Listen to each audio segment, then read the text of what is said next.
Assalamualaikum warahmatullahi wabarakatuh. Kami dari kelompok 1 ingin memaparkan hasil diskusi kami tentang evaluasi kinerja Balance Scorecard yang akan dibawakan oleh Anissa Rahayu. Penilaian kinerja merupakan hal yang esensial bagi perusahaan.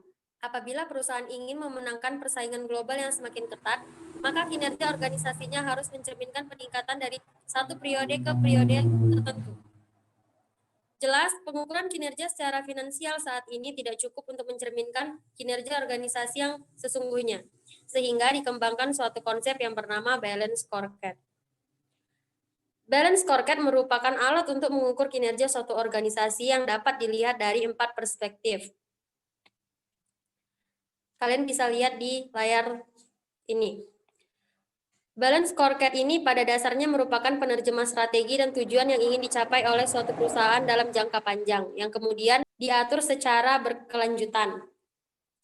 Lebih dari sekedar pelatihan pengukuran Balance Scorecard adalah sistem manajemen yang dapat memotivasi terobosan baru pada bidang-bidang penting.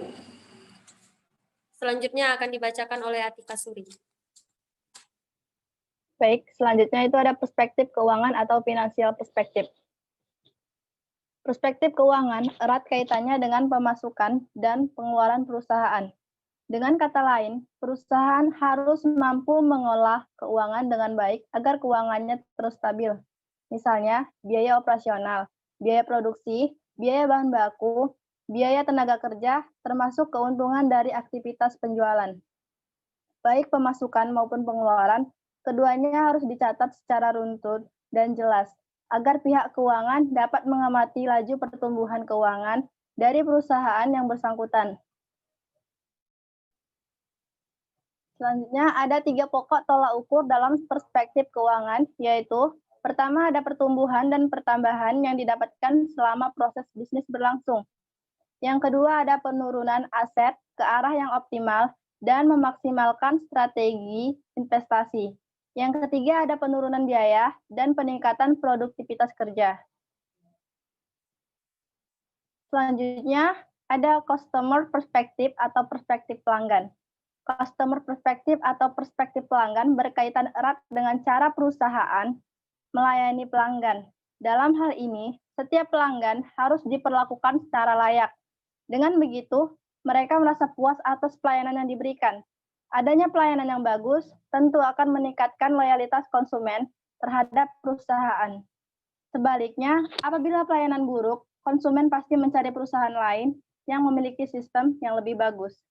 Selanjutnya akan dijelaskan oleh teman kami Cut Aila. Kepada Cut Aila kami persilahkan.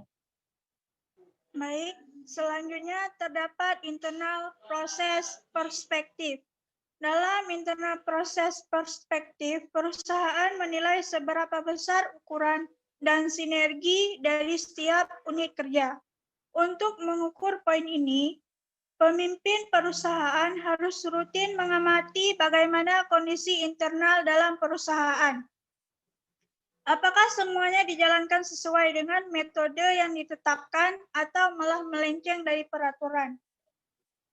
Selanjutnya, terdapat 3 hal yang perlu diperhatikan dalam perspektif proses bisnis internal, antara lain proses inovasi, proses operasi, dan proses pasca penjualan. Selanjutnya, learning and growth perspective atau perspektif pembelajaran dan pertumbuhan. Perspektif ini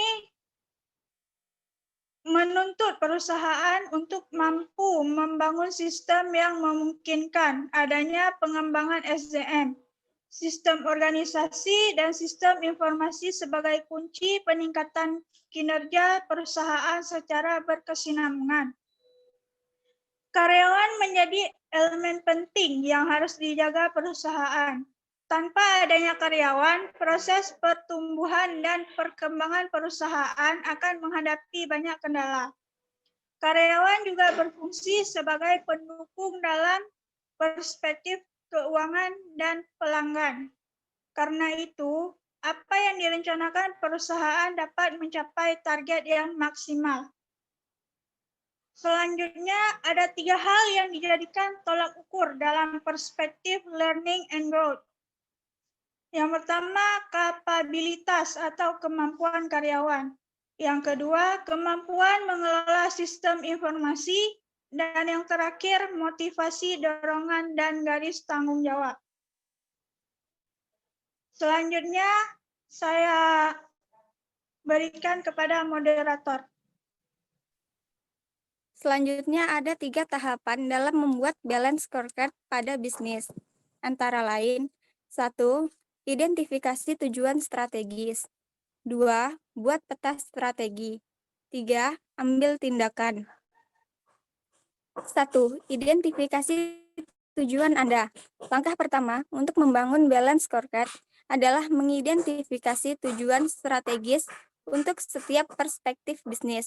Contohnya, tingkat pelatihan karyawan, memimpin dalam inovasi, mempertahankan pelanggan, meningkatkan efisiensi proses, meningkatkan pendapatan penjualan.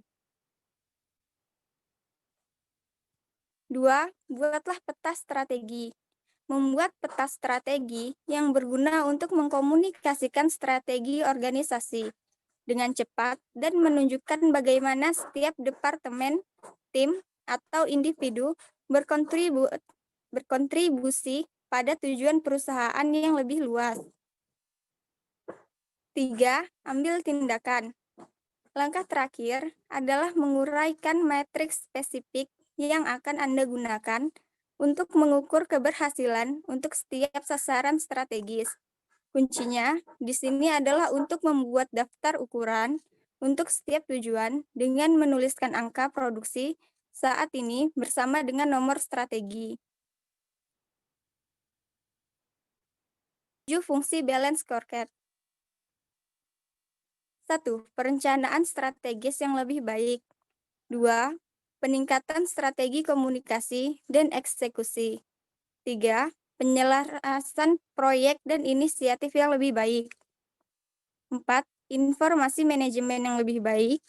5. Meningkatkan pelaporan kinerja. 6. Keselarasan organisasi yang lebih baik. 7. Proses penyelarasan yang lebih baik. Baiklah, sekian dari presentasi yang kami berikan. Lebih dan kurang kami ucapkan terima kasih. Wassalamualaikum warahmatullahi wabarakatuh.